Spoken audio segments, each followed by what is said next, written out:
Hey everyone, Sam with Hiner Outdoor Living here. Today we are here with the final installment of our How to Design series.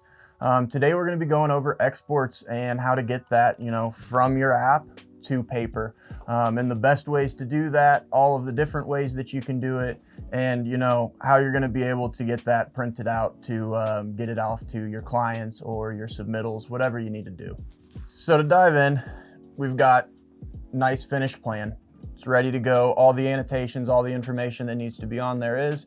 We've got our north and our scale bar, so we know orientation and all the details. We're gonna go ahead and hit export in the top left there. We've got a lot of format options here. Anything from JPEG to vector files, AutoCAD files if you wanted to take this into a CAD and continue designing it. You can do the concept native if you're trying to share between devices and you want to send to one of your other designers on team for them to work on it. But for our purposes, we're going to be choosing an Adobe PDF, and we're looking for flattened, not vector. The reason for this is it's going to keep our file size a little bit smaller on that export. With that selected, next we have our region. There's screenshot, entire drawing, and custom.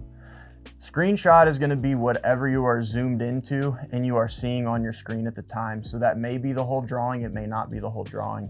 Entire drawing is not going to be the artboard, but is going to be any line work or object that it finds in the space. So even if you've got stuff stored off to the side of your artboard to where it's not part of the plan, but it's still there, when you do entire drawing, it's going to capture that, and that's not what we're necessarily going for. So what we're looking for here is going to be the custom. The custom is going to be that artboard size that we set up in the very first video, and it's just going to print to those boundaries. Then we have our options of transparent, paper, or grid. This is really just going to be a personal preference. Transparent is going to be more for like your PNGs if you need to do an overlay and get something underneath that. I prefer to do paper. I don't really need any sort of grid going onto my plans when I hand those off, so I choose paper.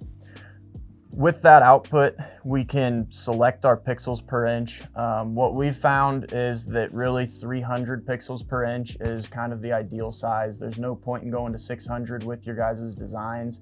It's just gonna make that file size larger and harder to deal with on the back end. With all those set up, we're gonna go ahead and hit export. This process is going to vary in time. The reason is that it's trying to grab all that information on the drawing. So if you've got a small one, it's going to be quick. If you got a larger one, it may take a little bit longer, but just let it do its thing. Once that process is through, it's going to pop up and give us our options of where we are trying to save it, where we want to put it into, whether we're just looking to send it out in a message, email, save it into our local file system, save it into a Dropbox where we've got a cloud-based service so other people can access it. It's really, really easy and variable on that side of things. All right, guys, so I went ahead and pushed this off into our cloud-based server so that anybody can access it, whether it's my foreman that needs to print another plan or anyone in office needs to pull up some information. So now that it's here in this folder, I just wanted to show you guys kind of that output and what that looks like when we choose those settings and how that detail comes through.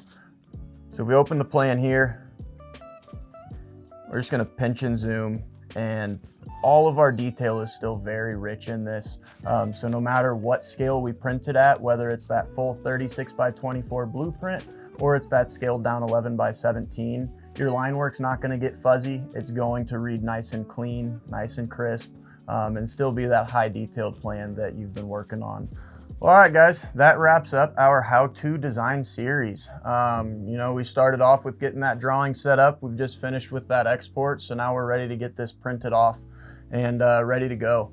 I hope the 4 parts were easy to understand and extremely helpful for you. If we glanced over anything and you want us to go into more detail, just drop that down in the comments. We're happy to work on getting more content out there and more information. What we've got coming for the how-to series is going to be a little bit more of the details and the niches, some of the things like creating brushes or just different ways to really work with color and the vastness of the textures, the brushes, the color palette, anything and everything that we can bring for you guys. So stay tuned, we've got a bunch coming, and we're really looking forward to continuing with these videos. We've had a lot of fun with the first 4. So thanks for following along, like, subscribe, and we've got more coming.